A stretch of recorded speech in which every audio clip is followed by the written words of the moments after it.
I am so glad you are here. It is Wednesday, so it is time for It Is Alive.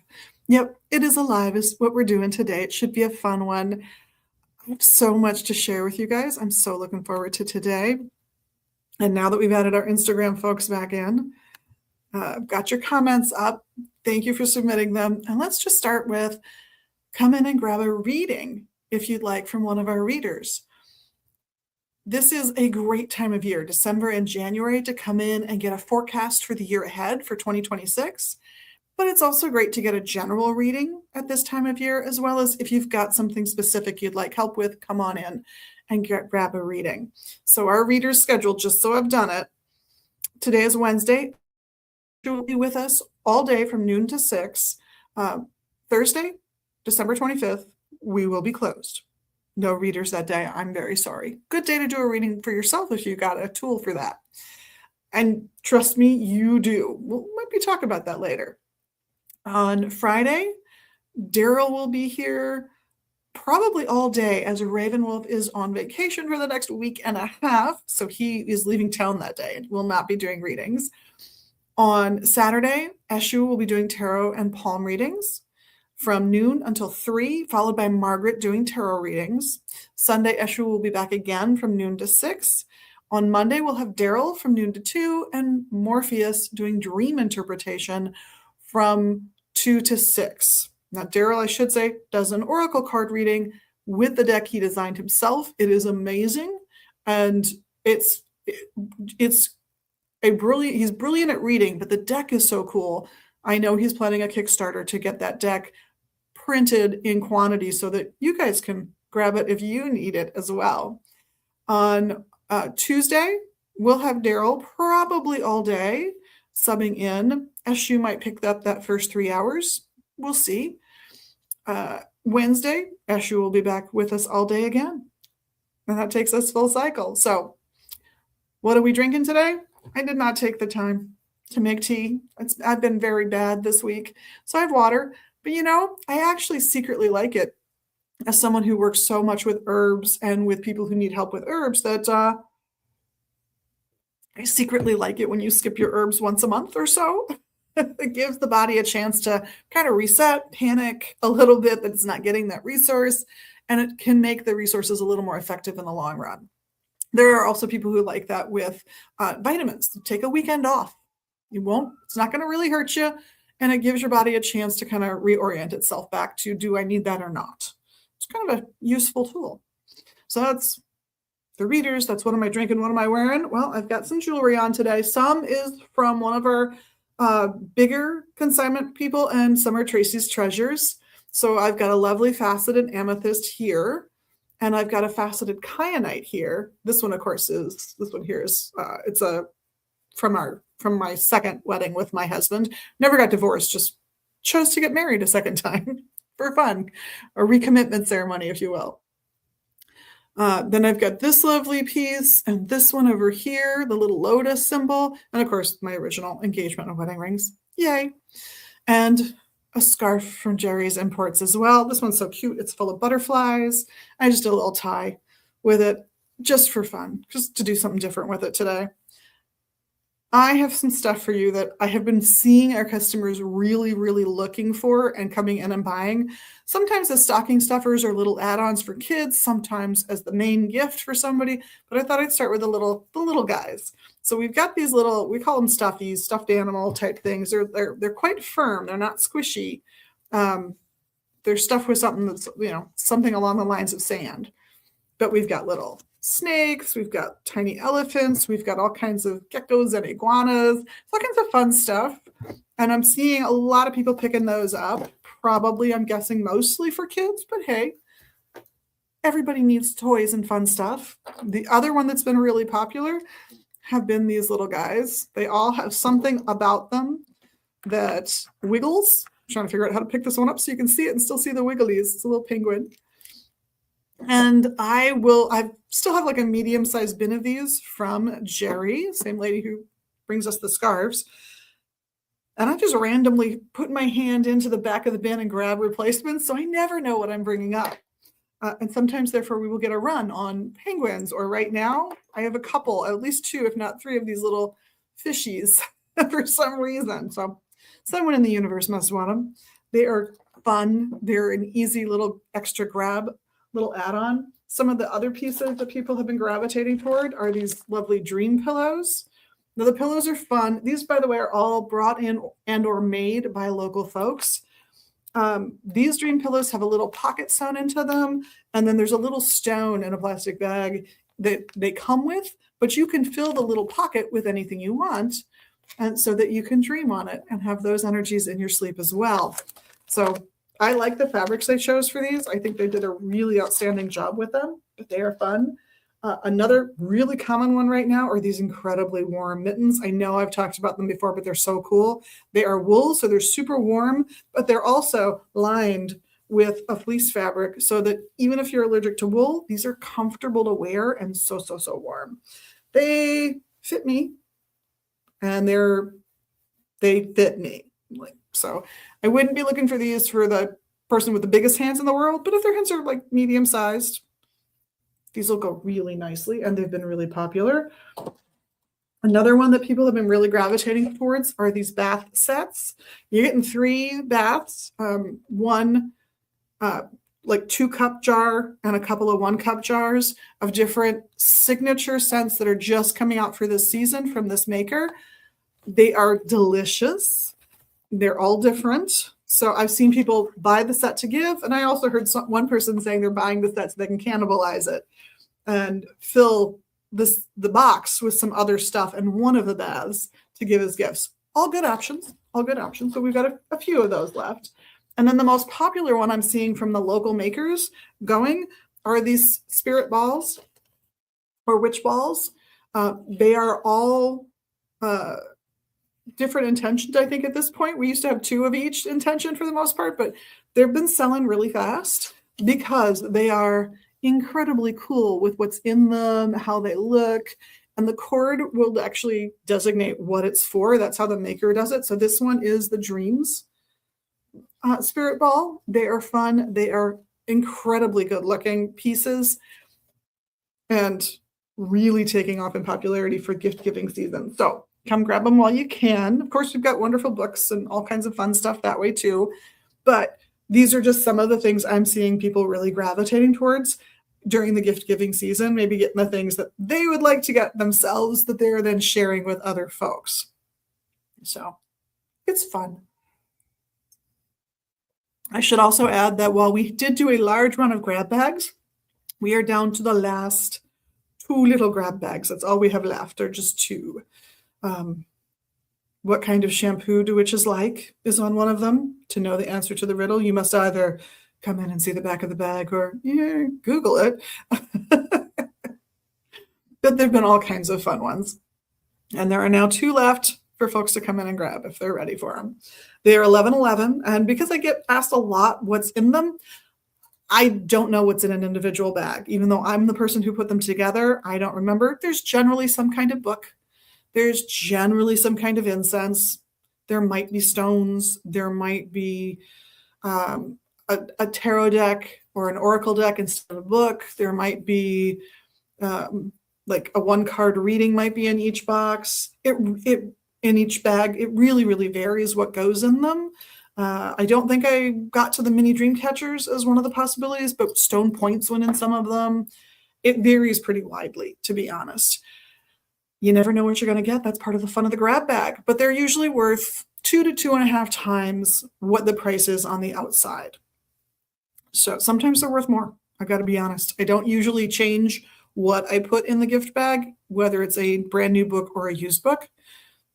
The ones with brand new books are worth even more, just as a general rule. And I know some new books and some new decks went in some of the bags. I just don't know which ones. I have absolutely no idea. So come and grab those last 2. I'm kind of assuming they're going today because it's only 2, but we'll see what happens. So that's all the stuff. Oh, I can show off. I don't know when these will go on the floor, probably sometime next month, but we have a new shipment of earrings from Natasha's Things. These are always fun. I am assuming that there's an email that gives me the pictures so I can put them online for those of you who can't come in to check them out. Her stuff does go up online. They're always quirky. They're always fun. They're always just a laugh. She does a really good job designing what she's going to put up. This is the teacup and saucer. Some of them are even, and some of them are clearly a matched pair, but they're not the same. Like here's an even one. It's beautiful. I'm guessing, oh gosh, what are you? Could just be glass. I'm not sure in this case, but there's a couple of good possibilities in the stone world I can think of. But you never know what you're going to get when you see Natasha's things. Some of her earrings are up on our website now. These just came in, and unfortunately, they came in without an appointment, so I did not set aside time to process these in, so they're going to sit for a little bit. But there's a collection about as big as the ones that I've got here on the store floor and online right now. What have I got here? It looks like I've got about 16 here. There's somewhere around 12 to 16 out on the floor right now. So really looking forward to getting these out on the floor when I can. And the themes really are fun. Like glow-in-the-dark earrings. Anyone? Come on. They're just cute. So that stuff. What's happening? Oh, we haven't done what's happening. The readers, yes, but not what's happening. Let's talk about that. First thing I should share is that the year one of the 3-year herb program is starting up again in January. We've got people signed up. There's a little more room if you're interested. This is a class that traditionally meets one evening a week for 1 to 2 hours, depending on the subject we're covering that week. So in one of the classes in a given month, we will talk about 9 to 12 individual herbs. That's the Materia Medica class. In the diagnosis class, well, and by the way, that one's the 2 hour. That's the long one. That's the 2-hour class. In the diagnosis class, we talk about a visual form of diagnosis and the fact that you need at least 3 confirmation points from different methods to kind of feel like you're justified going out on that diagnostic limb.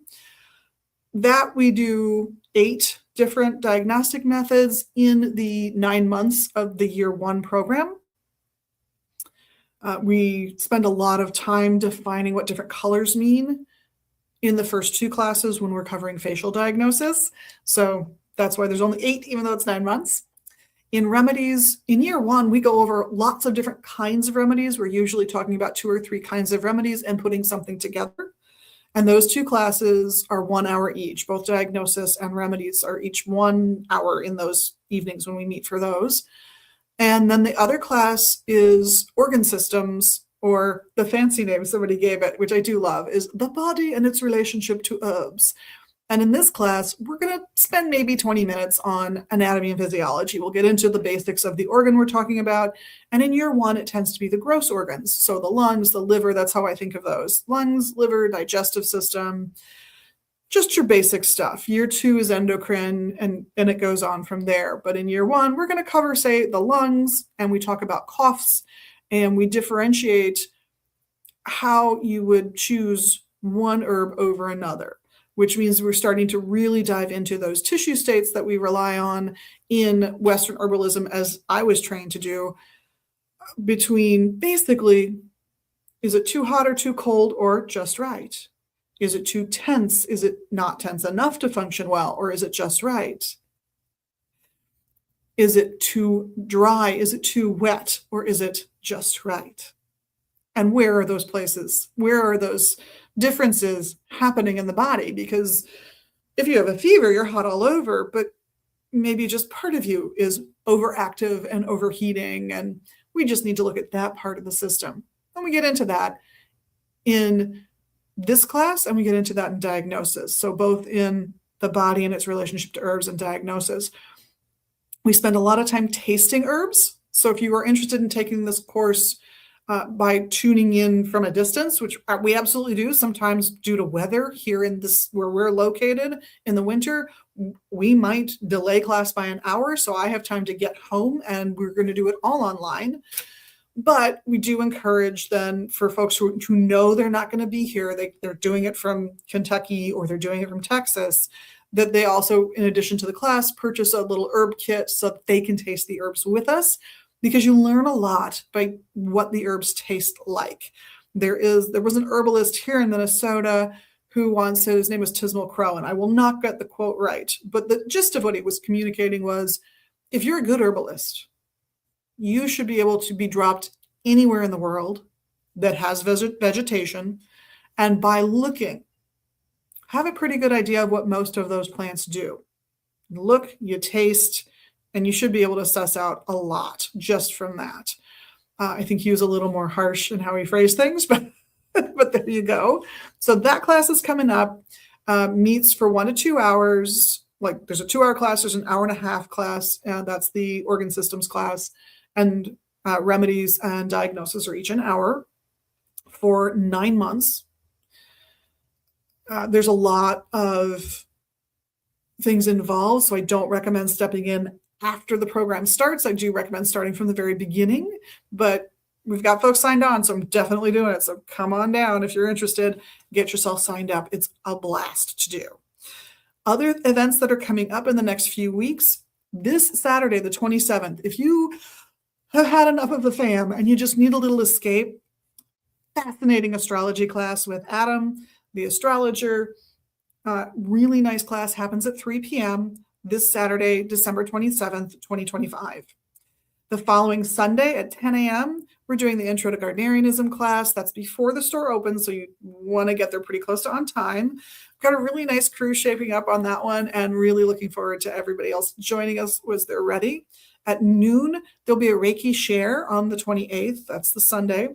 And at 4, there's a palmistry class being taught by Eshu. He is one of our readers, so I mentioned him earlier when I went through the reader's schedule. He does palmistry and tarot here as a reader. Very good at both, really good reading style, as well as encyclopedic knowledge of the mediums he's using, the tarot decks and the palm. So come and grab a seat for that if you're ready. Maybe I can get him to come in and do a little palmistry 5-minute talks for our Saturday divination broadcast. That would be fun. We'll see. Then what have we got next? Oh, yes. Saturday, January 3rd, 2026, coming into the new year, Alliance Coven will be meeting up at noon. This is a free class. All the other ones, except for herbalism that I've mentioned so far, are either free or by donation classes. Introduction to a Religion tends to be a free class here. That's just the people tend to want to volunteer their time for that. The astrology, the palmistry, some of the other classes coming up are by donation. So those classes, they're going to pass the hat and they get to keep a portion, and the shop gets to keep a portion to keep the lights on for everybody to have a space to meet in. And of course, we encourage you to shop here while you're here too. That also helps, of course. But noon on the 3rd, Alliance Coven, that's noon to 2. And then at 3 o'clock, we have Eshu teaching again, but not palmistry this time. He's teaching American Hoodoo and folk magic. Really good teacher on the subject, puts information together so well. And enough people have signed up that he's like, oh, I can't just wing this one. I really got to, have a plan. So it's going to be a very good class between his knowledge and just the fact that there's so many folks already coming. It's not overcrowded yet. You can definitely still sign up. You can either make the donation when you sign up, or you can make the donation when you're here. Either way works, but we absolutely love seeing you all coming in. On Sunday, the 4th of 2026 in January, we have Gateway to the Gods at noon. And I was thinking about doing Baybean herb, but now I'm thinking maybe Calea Zakatachichi. Why? Because we've got some Calea Zakatachichi in stock, and I'm excited for that. So, and it's a little heavy, more heavy hitting. Baybean is an herb you'll often see combined with some of these other herbs. So we'll do it eventually, maybe January, maybe February. Give me a vote if you're interested in attending, what you'd like to see. At 3 o'clock on Sunday the 4th will be Chaos Magic. That is taught by Raven Wolf, a great teacher here. Should be a lot of fun. And then the following weekend on Saturday the 10th at noon, we have Alliance Coven again. And on the following Sunday, on the 11th of January at 10, again, before we open, that Intro to Gardnerianism. And later that day at 3:30, Nancy Antonucci's Tarot Lab. Always a full class, really good.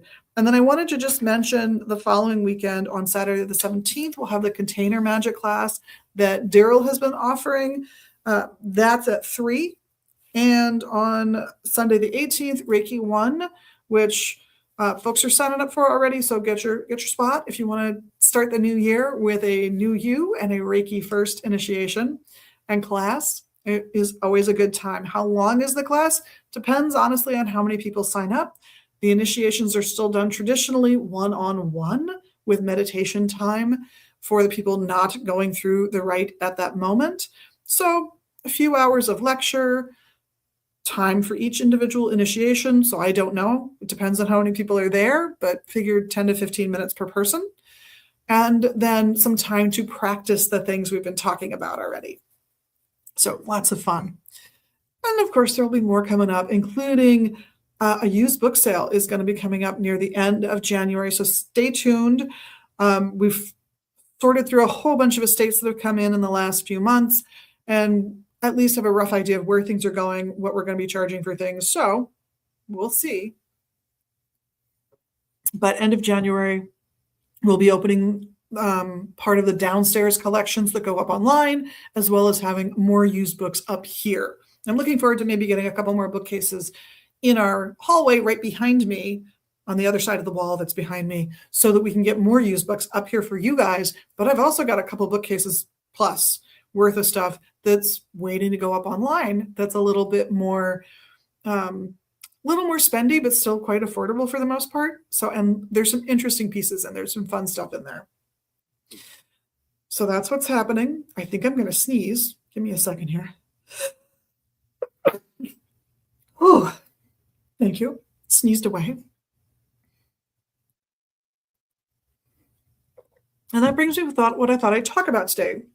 And I was listening to some other commentators online, and gosh, I listened to a few where like, I can't talk about that. I just think that's silly. I can't do that one.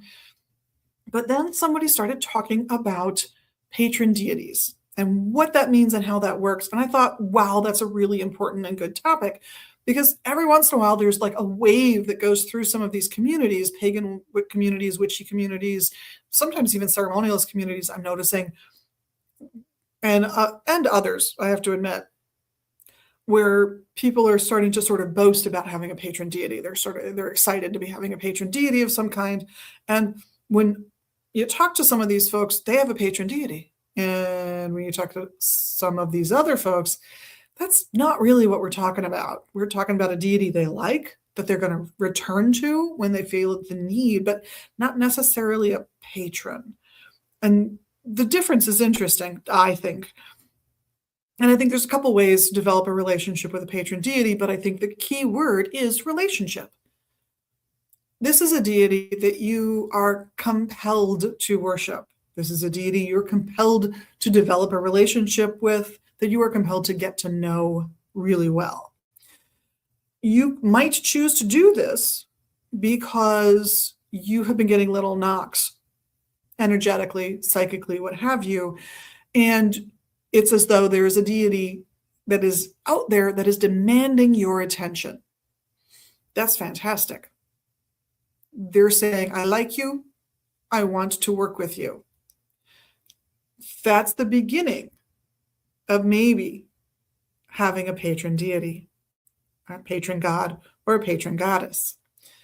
They're not truly your patron if you're not in relationship with them, though. Again, that need, I would make it the difference between an acquaintance and a partner or a best friend. That partner or that best friend is somebody you're going to communicate with frequently and regularly because you're excited to spend time with them. You want to spend time with them. You're happy to see them. They are happy to see you. It's a fantastic relationship. Now, if we're doing that with a god or goddess, we're starting to talk about developing a patronage relationship. They're going to help you. You're going to help them by worshiping them. There is a second way. They might call you, but there is a way you can call them. So let's say you've been reading up, you've been looking at pantheons that you are interested in, and there's a particular deity that strikes you, that really kind of captures your heart and your attention. You can begin the same relationship by worshiping them, doing a rite to them, seeing if you get a response. You can try and draw down that deity, for example. or let them ride you, depending on your vocabulary. I don't really care. It's the same process for all of these different traditions, really. You allow that deity to seemingly enter your entity, your spirit, your body, to work with your hands, speak through your mouth, and that will get you started on that relationship. But it takes regular contact in both cases. Whether you see them across the crowded room at the party and you think, hey, I like you, and you go over to meet them in the hopes that you get to go on lots of dates, metaphorically speaking, or whether they see you from across that crowded room at that party and they approach you. That's what's happening in both of those cases. The key isn't, did you like them at first glance? The key is, does the relationship hold up? Does the relationship last? Do you both derive benefit from the relationship? Do you perhaps set out an altar to them specifically that you go to on a regular basis and a frequent? I'm not saying daily necessarily, but daily is always what comes to my mind for this kind of working, but at least a few times a week. I mean, how often do you talk to a really, really close, good friend? It's usually more than once a week, right? How often do you speak with a partner? Usually more than once a week. So this has got to be a deity that you want to approach the altar of, that you want to approach on different levels in order to connect with them and with the energy they're providing. Now, if I'm selecting the deity for myself, I'm picking a deity who has traits, personality traits, characteristics that I aspire to, that I don't quite think I'm good at yet. Maybe I want to be more forthright. I'm not going to pick Daphne. I'm not going to pick some of the more timid deities out there. I'm not even going to pick Persephone. Might pick her mom, but I'm not going to pick Persephone, right? Too much happens to that person. If you're feeling like you need to be more self-assertive, you need to be more upfront about your personal space, your personal rights, getting respect from people, then I would pick a deity that demands respect. Because by working with them, you are working with those personality traits. You get to practice those personality traits, in fact, and that helps you put them into effect and bring them into your own life. Do you maybe light a stick of incense that is in the flavor palette that they're associated with?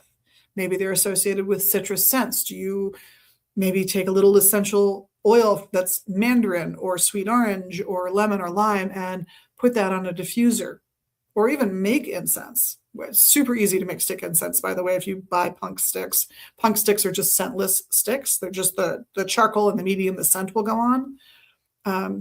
You can do that with essential oils super easily and design something specific for the deity that you want to work with. You don't have to. You can just go buy an incense that you think fits. That works too. Have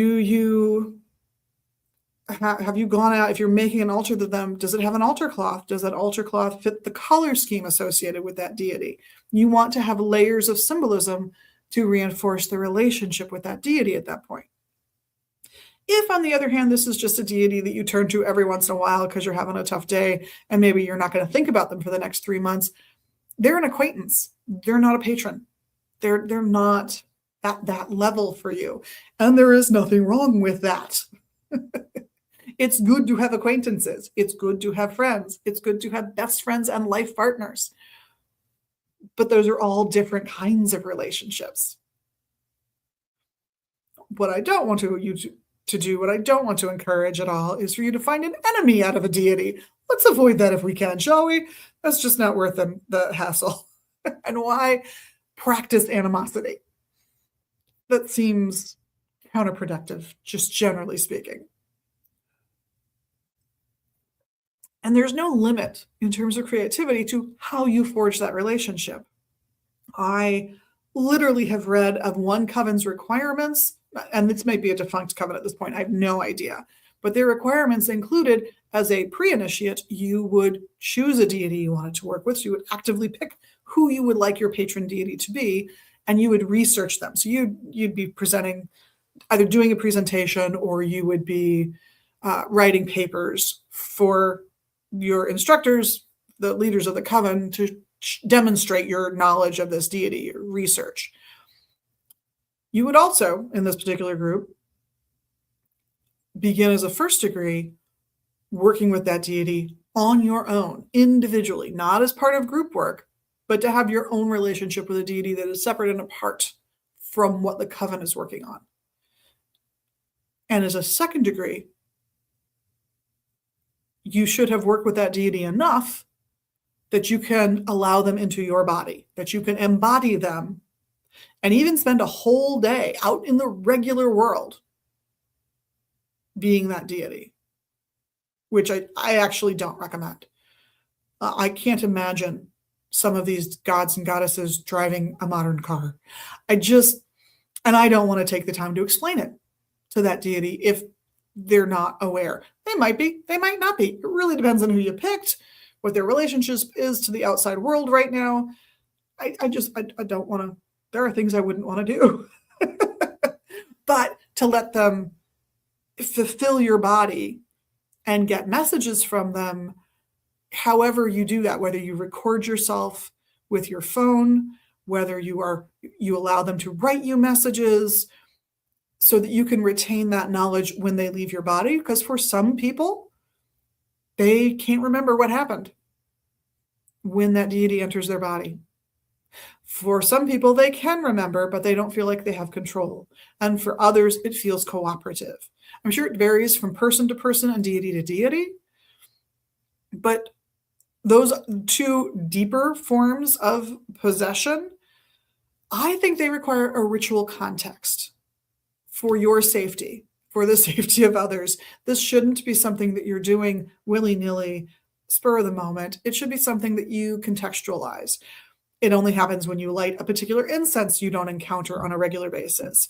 It only happens when these types of candles in these specific candle holders get lit. It only happens because you do this particular chant. There's a variety of ways of doing this. You can invent a whole ritual around allowing you to approach that deity if it's what you need. But I do recommend that it have limits that are not entirely set by the other party, that you set some of the limits yourself. I just think it's safer. And I also think it's safer for you to have to call someone when you're done. That someone out there knows that you're going to be doing this and that you expect to be done within an hour or whatever your time limit is, and that they're waiting for a text or a call from you saying, hey, I had a great ritual. Thanks so much for being my buddy through this. Because I don't know what your psychological state is. I don't know how susceptible you are to suggestion as an individual. And I want you to be safe if you're going to do this. And I want the people around you to be safe if you're going to do this. But gods can be unpredictable. People can be unpredictable. So safety first. I am almost out of time, and since I'm doing this solo today, I'll cut it a little short so I can clean up everything here and get ready to open the shop. But thank you all so much for tuning in. I really appreciate it, and thank you for being your best magical you. We all here at the shop really value you personally, individually. And of course, we like the little magical things that you can do right here, right now, the likes, the shares, you know what they are. In the meantime, for those of you whose holidays are over, bless you. For those of you who have holidays coming, Kwanzaa, Christmas, have great ones and have a great new year. Blessed be.